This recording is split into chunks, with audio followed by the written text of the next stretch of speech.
नमो तस्सा भगवतो अरहतो। नमो बुद्धाय। मैं आरपी सिंह आप सभी का हार्दिक स्वागत करता हूं हमारे विशेष कार्यक्रम धम्मदीप में। जैसा कि आपको विदित है कि धम्मदीप एक ऐसा कार्यक्रम है जिसमें हम तथागत बुद्ध के जीवन पर आधारित बहुत ही महत्वपूर्ण पहलुओं के साथ साथ छोटे मोटे पहलुओं तक की भी जानकारी आप तक पहुंचाते हैं और यह जानकारी विशेषज्ञों द्वारा दी जाती है। आज के एपिसोड में काफ़ी दर्शकों की मांग पर आपके सामने हम बहुत ही सामान्य कुछ ऐसे विषय हैं जिस पर हमारे लोग ने काफ़ी लिखा कि वह इसके बारे में जानकारी चाहते हैं। तो इस विषय पर जानकारी देने के लिए हमारे मध्य उपस्थित हैं भंते डॉक्टर चंद्रकीर्ति जी। आपने बुद्ध दर्शन में उच्च शिक्षा प्राप्त की है तथा आप देश विदेश के अनेकों सम्मानों से अलंकृत होने के साथ साथ अनेकों मंचों पर बुद्धिज़्म पर अपने विचार रख चुके हैं। तो हम स्वागत करते हैं भंते डॉक्टर चंद्रकीर्ति जी का। स्वागत है भंते जी। बंदामी। नमो तस्सा भगवतो अरहतो सम्मा संबुद्दस्सा। नमो तस्सा भगवतो अरहतो सम्मा संबुद्दस्सा। नमो तस्सा भगवतो अरहतो सम्मा संबुद्दस्सा। नमो तस्सा भगवतो अरहतो सम्मा संबुद्दस्सा। भंते जी, आपका बहुत बहुत एक बार फिर स्वागत है नमो बुद्धाय के साथ। आपको यह भी बताना है कि आपने जो दर्शकों को हमारे हर दिन आप आशीर्वाद देते हैं वह हमारे दर्शकों के लिए बहुत ही महत्वपूर्ण है तथा हमारे लिए भी। अब भंते जी, हम आज के मुख्य विषय पर आते हैं। आज का मुख्य विषय है कि बहुत ही सामान्य जानकारियां जो आप देना चाहते हैं, जो वह आप हमारे दर्शकों तक पहुंचाएं, क्योंकि वह आपसे कई बार से लोग चाह रहे हैं कि उन सामान्य जानकारियों के बारे में आप बताएं। तो भंते जी, कृपया मार्गदर्शन दें। बहुत बहुत धन्यवाद आरपी सिंह जी। आज हम लोग इस धम्मदीप कार्यक्रम में विस्तार से चर्चा करेंगे तथागत गौतम बुद्ध के जीवन के बारे में। उनके जीवन को देखा जाए तो बड़ा विस्तार से देखा जा सकता है और पूरा होल जीवन उनका 80 वर्ष का रहा है और ज्ञान की प्राप्ति वाला जीवन उनका 45 वर्ष तक उन्होंने प्रचार और प्रसार किया। इस तरह से देखा जाए तो तथागत गौतम बुद्ध जो कि लुम्बिनी में उनका जन्म हुआ और लुम्बिनी से जन्म होकर के वे अपना जो जीवन है वो एक राजपुत्र के रूप में व्यतीत करते, क्योंकि वो राजा के बेटे थे। सुद्धोधन राजा उनके पिता, महामाया रानी उनकी माता। इस तरह से उनका जीवन शुरू होता है, लेकिन बचपन में उनकी माँ का निधन होने की वजह से महाप्रजापति गौतमी उनकी परवरिश करती है। और इस तरह से लगातार तथागत गौतम बुद्ध, जो कि बचपन से ही बड़े बुद्धिमान थे, एकाग्र चित्त को वह बनाए रखने के लिए पूरा जोर देते थे और इसलिए तथागत गौतम बुद्ध के इस अभ्यास के लिए वो जाने जाते कि कम से कम उन्होंने अपने जीवन काल में बचपन से ही अपने मन पर काम करना शुरू कर दिया था। और इस तरह से उनकी शिक्षाएं होती हैं और उनका जो जीवन है वो एक राजपुत्र होने के साथ साथ संघर्षमय भी है, क्योंकि वे जानते थे कि संसार को कैसे दुख मुक्त बनाना है और उन्हें सुखी कैसे बनाया जा सकता है। इस पर उनका विशेष बल होता था, क्योंकि बचपन से ही उनका चित्त करुणामयी था। और जब आप देखेंगे कि जिनका चित्त करुणामयी होता है वे लोग अपने जीवन काल में अच्छी तरह से जीवन यापन करने की ओर आगे बढ़ते रहते। तो यह एक उस समय के लिए तथागत गौतम बुद्ध के द्वारा किया गया प्रयास एक बहुत बड़ा प्रयास था। इसलिए 20 वर्ष की आयु में वो शाक्य संघ के सदस्य बन जाते हैं, उनके नियमों का वह पालन करते हैं। लेकिन ऐसा भी एक समय आता है कि वह पूरी तरह से अपने जीवन काल में वह किसी भी प्रकार की हिंसा हो ये उनको कबूल नहीं था। वो चाहते थे कि इंसान सब जीवों के प्रति प्यार, मोहब्बत और प्रेम की भावना को बनाए रखे, यह ज़्यादातर ज़रूरी है। तो इस तरह से वे उनकी जो भावना थी, उनका जो व्यक्तित्व था, वो हमें देखने के लिए मिलता है। लेकिन जैसे ही वह 29 वर्ष की आयु में आते हैं तो वहाँ पर एक ऐसी घटना घट जाती है जिसकी वजह से वह ग्रह त्याग करते हैं, जिसे कहा गया कि रोहिणी नदी के पानी को लेकर जो युद्ध छिड़ा था आपस में शाक्य और कोलियों के बीच, तो दोनों के बीच में यह एक समझौता था कि दोनों ही उस रोहिणी नदी का पानी का इस्तेमाल करेंगे। लेकिन एक बार सिर्फ कोलियों ने ज़्यादा इस्तेमाल किया तो शाक्य को ना मिलने की वजह से शाक्य क्रोधित हो गए, और शाक्य लोग ये चाहते थे कि इन्होंने जो काम किया है वो काफ़ी गलत है, और इसलिए इस बातों के आधार पर वह उन्हें युद्ध करने के लिए तैयार हो जाते हैं और युद्ध करना चाहते हैं। लेकिन सिद्धार्थ गौतम सम्यक्षम बुद्ध, जो कि उन्हें कतई ही ये पसंद नहीं था, वह चाहते थे कि युद्ध नहीं बल्कि आपस में कोई विचार विमर्श करके कोई हल निकाला जाए, क्योंकि युद्ध किसी भी चीज़ का हल नहीं हो सकता, क्योंकि युद्ध से तो हानियाँ उत्पन्न होती है, कितनी मुसीबतों का सामना करना पड़ता है। तो ये सब तमाम बातें जब हम देखते हैं तो वह पता चलता है कि युद्ध एक समस्या का हल नहीं है, समाधान नहीं है। इसलिए सिद्धार्थ गौतम ने इसका विरोध किया। विरोध करने के बाद वह संग कोई सुनना नहीं चाहता था, इसलिए तथागत ने अपने गृह त्याग करके सत्य की खोज पर निकल पड़े। और हम देखते हैं कि जब उन्होंने सत्य खोजा तो उन्हें लगातार 6 वर्षों तक जगह जगह जा कर के अपने कई सारे ऐसे आचार्यों के पास जाकर उन्होंने ज्ञान सीखा, और बाद में स्वयं ही उन्होंने उस ज्ञान की प्राप्ति के लिए जोर लगाया, और 35 वर्ष की आयु में बोध गया में पीपल के पेड़ के नीचे वो ज्ञान प्राप्त कर लेते हैं। तो यह जब ज्ञान प्राप्त हो गया तो उनको लगा कि मुझे ज्ञान दूसरों को भी बताना चाहिए, तो इसलिए सारनाथ में उन्होंने पहली अपनी देशना दी 5 लोगों को, जिसे हम पंचवग्गी भिक्खु भी कहते हैं। और ये 5 लोग जिनको उन्होंने दीक्षा दी, तो यह एक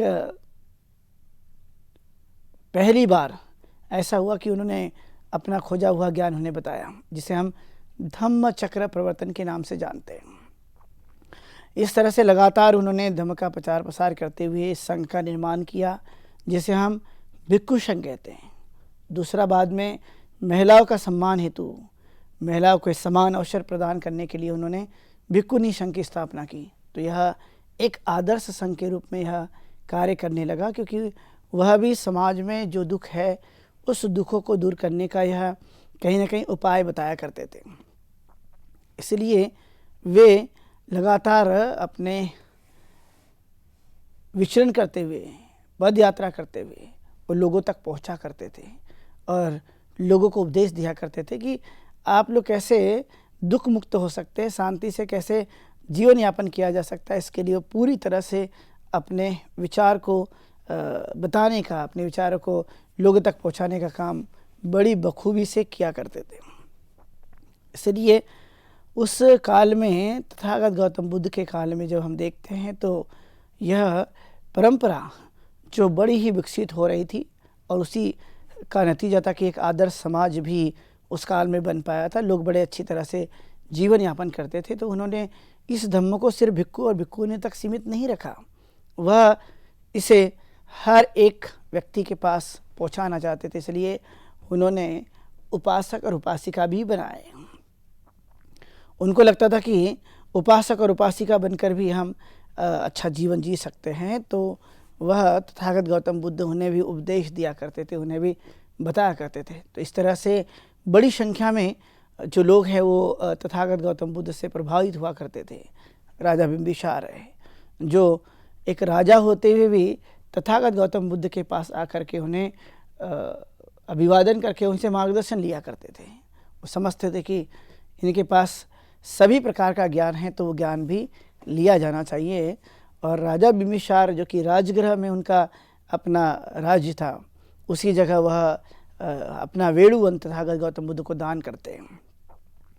उनको लगता है कि तथागत गौतम बुद्ध बहुत अच्छी बातें बताते हैं, कल्याणकारी विचार देते हैं, तो हमें इनकी मदद करनी चाहिए, और इसलिए वह उनको वेलुमत ना दे देते हैं। और ऐसे कई सारे राजगृह में भी रहने वाले बहुत सारे लोग थे जो अपराधी प्रवृत्ति के थे, अलग अलग तरह की प्रवृत्ति के थे, लेकिन वह देखा जाए तो उन्हें प्रवज्जित करके, उन्हें दीक्षा दे करके धम्म के सानिध्य में लाने का काम तथागत गौतम बुद्ध ने किया, और वो एक अच्छे इंसान बने।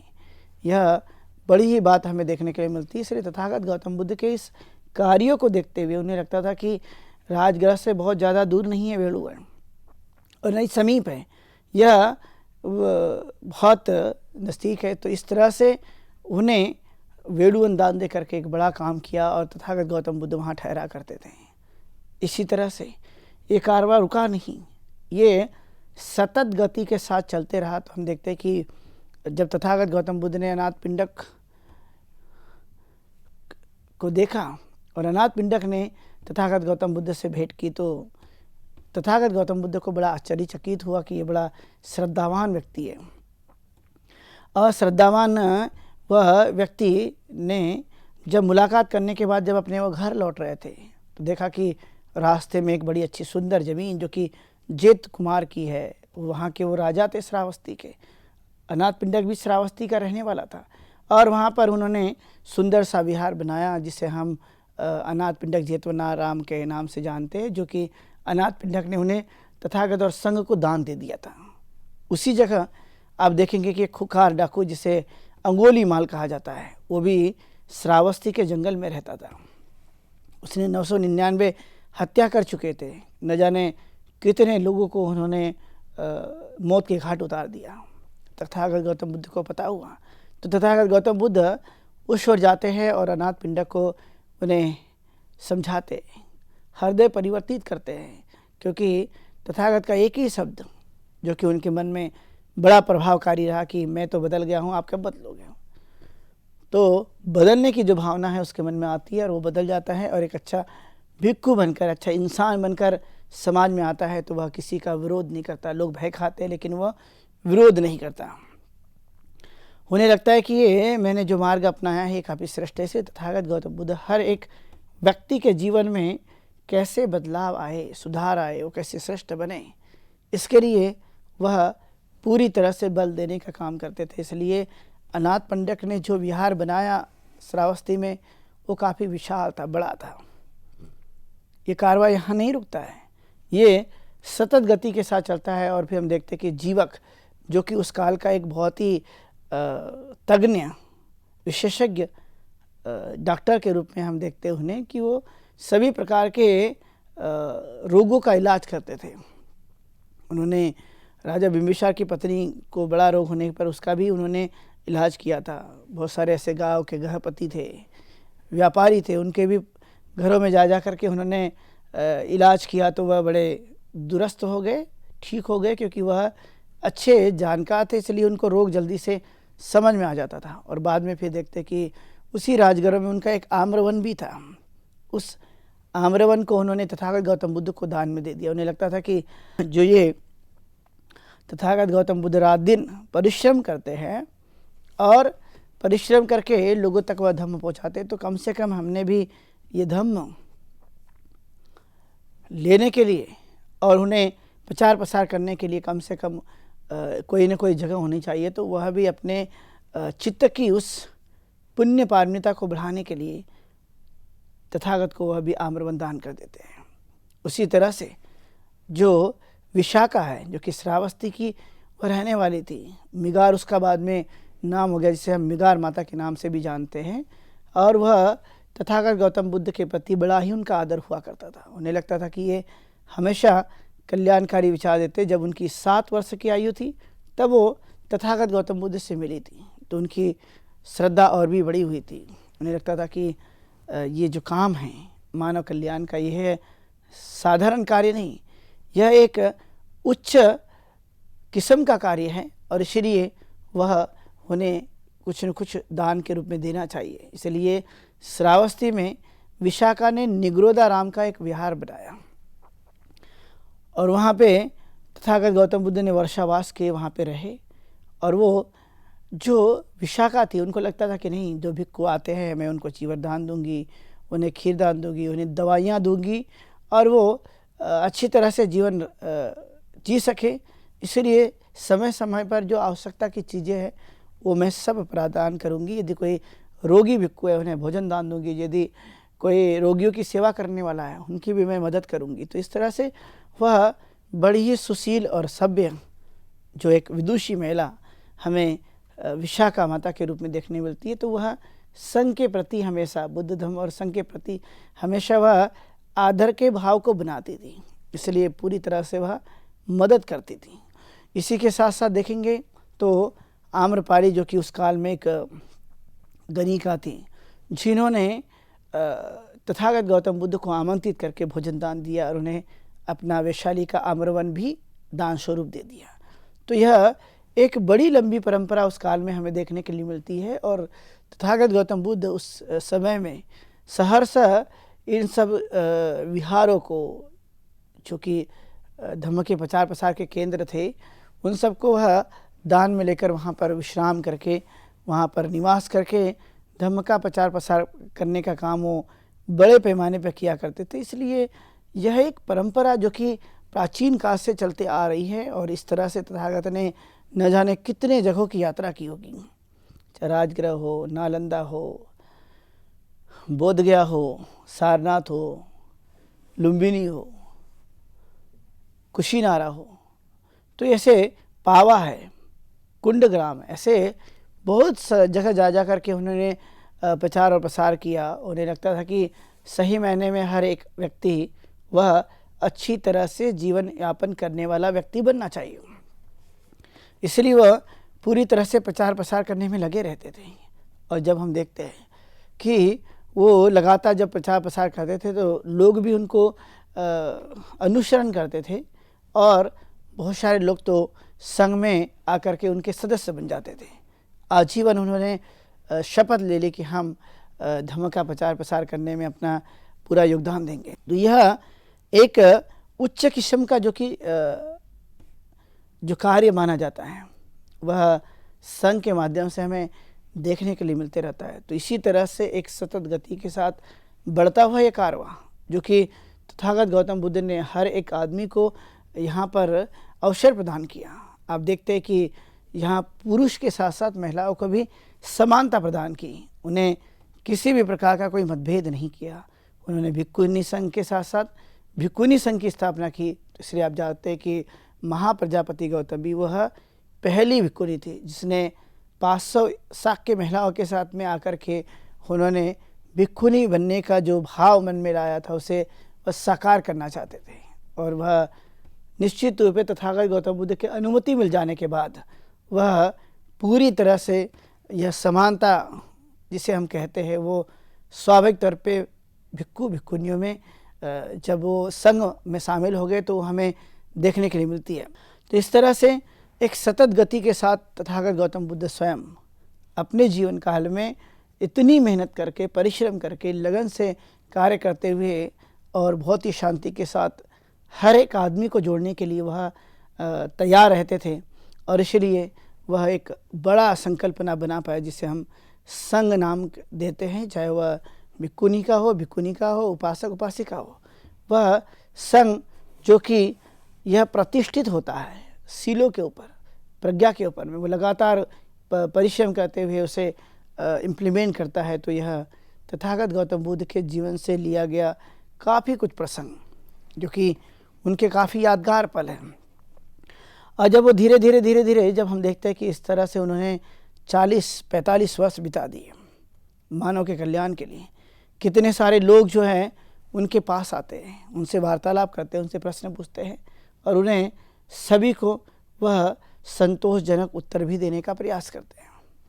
क्योंकि मनुष्य वह एक ऐसा जीव है जो जानता है, समझता है, थिंकिंग करता है। और वो जब थिंकिंग करता है तो ज़रूरी नहीं कि वह सभी चीज़ों को जैसे का वैसा मान ले। हो सकता है कि वह अभी नहीं मानता तो कभी मानेगा। तो इस तरह से विचार जो है वो सतत गति के साथ तथागत गौतम बुद्ध ने प्रचार और प्रसार किया। इसके साथ साथ आप देखते हैं कि उनकी मूल शिक्षाएं जो कि मानव कल्याण के लिए हैं। शील की, सदाचार की, पंचशील की, अष्टांगिक मार्ग की, 10 पारमिता की, प्रतीत समुत्पाद की, 4 ब्रह्मविहार की और मृत्यु करुणा जैसे भाव को उन्होंने अपने जीवन काल में अपनाने के लिए प्रोत्साहित किया। जब ये प्रोत्साहन मिलता है तो आप देख सकते हैं कि शील भी मनुष्य के लिए उतना ही जरूरी है, अष्टांगिक मार्ग उतना ही जरूरी है, 10 पारमिताएँ जरूरी है और प्रतीत समुत्पाद जो कि समझने के लिए और जीवन की हकीकत जानने के लिए है। इस तरह से उन्होंने लगातार अपनी देशना दी। आप देखते हैं कि जब तथागत गौतम बुद्ध अपने समय काल में किस तरह से वह वार्तालाप करते हुए लोगों के बीच में जाया करते थे, उन्हें समझाते थे और एक ऐसे व्यक्तित्व का निर्माण करने पर पूरी तरह से कोशिश में लग जाते थे। तो ये एक स्वाभाविक तौर का एक बड़ा भाव वो जो है वो तथागत गौतम बुद्ध में देखने के लिए मिलता है। इसलिए उनकी जो शिक्षाएं हैं वो शिक्षाओं पर जो भी मनुष्य चलता है तो उसे सुख की प्राप्ति होने की तथागत पूरी तरह से गारंटी देते हैं। उनको लगता है कि ये मार्ग उत्तम मार्ग है और वो उस पर चलने के लिए प्रयास करते रहते हैं। इसलिए यह तथागत गौतम बुद्ध के द्वारा बताया गया यह मार्ग जो कि हर एक आदमी को लगता था कि हमें अनुसरण करना चाहिए। भिक्खु भिक्खुनियों के लिए तो यह अनिवार्य ही था, लेकिन इसके साथ साथ हर एक आदमी जो इस जीवन को जीना चाहता है तो उसका वह खुद अनुसरण करे, उसका पालन करे, उसको आत्मसात करते रहे। तो यह आप देखेंगे कि क्या ये पंचशील, अष्टांगिक मार्ग, 10 पारमिता, ब्रह्मविहार और प्रतीत समुत्पाद जैसी शिक्षाएं जो व्यक्ति के जीवन काल में अंगीकार करने के बाद वह किस तरह से अपने व्यक्तित्व का निर्माण करता है, उसके लिए खुद की चाहत होना जरूरी है। जब हम समय निकालते हैं तो वह समय निकालने की वजह से हमें वह अवसर प्रदान होता है कि हम दूसरों को भी कुछ बताएं, समझाएं और वह जीने के लिए सब परस्पर एक भाव को बनाए रखते हुए वह अपने कार्य करते रहे। तो ये एक नई दिशा के साथ में आप देख सकते हैं कि उन्होंने लगातार अपने जीवन में इतने वर्षों तक वह प्रचार और प्रसार करने पर अधिक जोर देते हुए उन्होंने एक बड़ा जो कारवा जिसे कहा जाता है वो उन्होंने खड़ा किया और इसलिए अंतिम समय में भी वह सभी को संघ में जो भी आना चाहते हैं उनको भी मदद किया करते थे। तो आप जानते हैं कि भिक्खु आनंद जो कि तथागत गौतम बुद्ध के साथ 24 घंटे लगे रहते थे। उनको लगता था कि ये बड़े अच्छी तरह से लोगों को बताते हैं, समझाते हैं, उनके जीवन में सुख प्राप्ति का उपाय बताते हैं। तो यह बड़ा ही श्रेष्ठ कार्य है। इसलिए भिक्खु आनंद ने भी अपना जीवन पूरी तरह से उनके साथ समर्पित कर दिया था। उन्हें लगता था कि इससे कोई बड़ा कार्य नहीं, इससे बड़ा कोई जीवन नहीं जो हमें जीने का अवसर प्राप्त हुआ है। इसलिए वह लगातार अपनी गति के साथ, अपने उस भावनाओं के साथ में तथागत गौतम बुद्ध स्वयं ही उसका अभ्यास करते हुए वो ये मानव के लिए अलग अलग तरह के जो ज्ञान उन्होंने बताया कि हर एक मानव उससे अंगीकार करे, उसे स्वीकार करे और उस अवस्था तक ले जाने की कोशिश करे। तो हम जानते हैं कि अंतिम समय ने चुंद ने उन्हें भोजन दान के लिए आमंत्रित किया था। जब उन्होंने आमंत्रित किया, उन्होंने भोजन स्वीकार किया और उसके बाद आप जानते हैं कि उनकी जो तबीयत है वो ख़राब हो जाती है और उसके बाद उन्हें लगता था कि मुझे अब कुशीनगर जाना चाहिए, वहाँ पर मैं अंतिम सांस लेना चाहता हूँ। तो आप जानते हैं कि उन्होंने वैशाली में भेंट की, राजगृह में भेंट की, उन्होंने पावा में भेंट की, ऐसे तमाम जगह जा करके उन्होंने अपने खुद के रिश्तेदारों से और जो उनके उपासक उपासिका है, उनके जो शिष्यगण हैं, वो सबसे मुलाकात करते हुए वो जा रहे थे।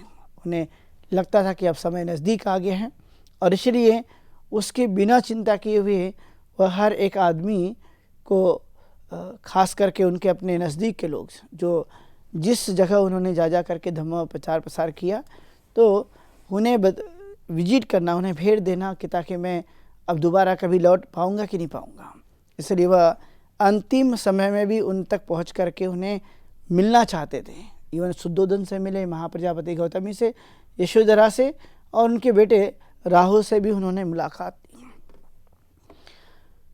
ऐसे करते करते वो कितनी जगह पहुँचे, तो आप जब देखेंगे कि वो वैशाली पहुँचे, तो वैशाली में पहुँचने के बाद में वहाँ पर एक भारी मूसलाधार बारिश हो जाती है, और जो बहुत दिनों से अकालग्रस्त जो कोई वैशाली था, वहाँ पर बारिश होने की वजह से स्थिति अब ठीक हो जाती है। और तथागत गौतम बुद्ध ने वैशाली के लोगों को अपना जो पात्र था, जिसे हम भिक्षा पात्र मानते हैं, जिससे उचारिका किया करते थे, जो जिसमें भोजन लेने के बाद उससे ग्रहण करते थे, तो वो बड़ा बहुमूल्य जो कि मनुष्य की याद के रूप में उन्होंने उन्हें समर्पित कर दिया था, उन्हें दान दे दिया था। अंतिमतः जब आप देखेंगे तो जब वो बीमार थे तो भिक्खु आनंद उनसे किसी को मिलने देना नहीं चाहते थे, लेकिन तथागत गौतम बुद्ध ने एक सुभद्र नाम के व्यक्ति की आवाज़ सुनी और उनको लगा कि इसे अंदर बुलाना चाहिए क्योंकि ये मिलना चाहता है। तो तथागत गौतम बुद्ध ने स्वयं बुला करके उनसे मिलना चाहा, तो कि वो अंतिम समय में उनकी तबीयत भी ठीक ना होने की वजह से फिर भी वह उन्हें बुलाते हैं, उन्हें उपदेश करते हैं कि ये संसार में सब कुछ अनित्य है, नित्य कुछ भी नहीं है। हर एक क्षण, हर एक मिनट में आपको देखा होगा कि चीज़ें बदलते रहती है, एक जैसे बनकर नहीं रहती। तो वही अनिच्चा व संखारा उपादाय धम्मिनो, जिसे कहा जाता है कि ये सभी संस्कार अनित्य हैं और ये मानव के मन में उत्पन्न होते रहते, इसलिए मृत्यु को प्राप्त होना, जन्म लेना, यह एक स्वाभाविक प्रक्रिया के रूप में हमें देखने के लिए मिलती रहती है। इसलिए तथागत ने सुभद्र को ये बातें विशेष तौर पे समझाने की कोशिश की। उनका यह अंतिम शिष्य था और तथागत गौतम बुद्ध अपना जो अंतिम समय है वो कुशीनारा में व्यतीत करते हुए अंतिमतः वो महापरिनिर्वाण को प्राप्त हो जाते हैं। तो यह तथागत गौतम बुद्ध के जीवन से संबंधित जो कि एक आदर्श विचार उन्होंने दिए, आदर्श जीवन जिया, जो मैंने आप लोगों को आदेशना के माध्यम से बताया। आप सब लोगों ने सुना। सबके प्रति ढेर सारी मंगल कामनाएं। आप सुखी हो, दीर्घायु हो, स्वस्थ रहे, ऐसी मंगल कामना करते हुए बहुत शुभ मंगलम। भंते जी, आपका बहुत बहुत धन्यवाद। हम आपके आभारी हैं कि आप समय निकालकर हमारे स्टूडियो में आए। अब समय हो चला है आज के प्रोग्राम के विश्राम होने का। तो साथियों, आज के इस विशेष प्रोग्राम में अब इतना ही। और इस प्रोग्राम के विश्राम होने के पहले आपको यह बताते चलें कि आपके मन में भी जो प्रश्न हो, जो जिज्ञासाएं हो, वह आप इस प्रोग्राम में पूछ सकते हैं। प्रश्न पूछने के लिए हमारा व्हाट्सएप नंबर 9639010109 पर आप अपना प्रश्न भेज सकते हैं, या हमारी ईमेल आईडी subhartibuddha@gmail.com पर आप भेज सकते हैं। तो जैसा कि आपको विदित है, या जो नए दर्शक आए हैं उन्हें यह जानकारी देनी है कि आपके मन में जो भी प्रश्न हो वह आप वह बहुत ही व्यक्तिगत होते हैं, और यह देखा गया है कि इन्हीं व्यक्तिगत प्रश्नों के कारण उन्हें हम प्रसारित नहीं करते, परंतु आपको उन फ़ोन नंबर पर आदरणीय भंते जी द्वारा सीधे संवाद से आपके प्रश्न का उत्तर दिया जाता है, और यही प्रक्रिया ईमेल द्वारा भी की जाती है। तो उम्मीद है कि आप अपनी जिज्ञासाओं को दबाएंगे नहीं और हमारे इस प्रोग्राम का हिस्सा बन अपनी जिज्ञासा को शांत करेंगे। तब तक मैं आरपी सिंह भंते डॉक्टर चंद्रकीर्ति जी के साथ लेता हूं विदा। कल इसी समय आपके समक्ष फिर उपस्थित होंगे। नमो बुद्धाय। नमो तस्सा भगवतो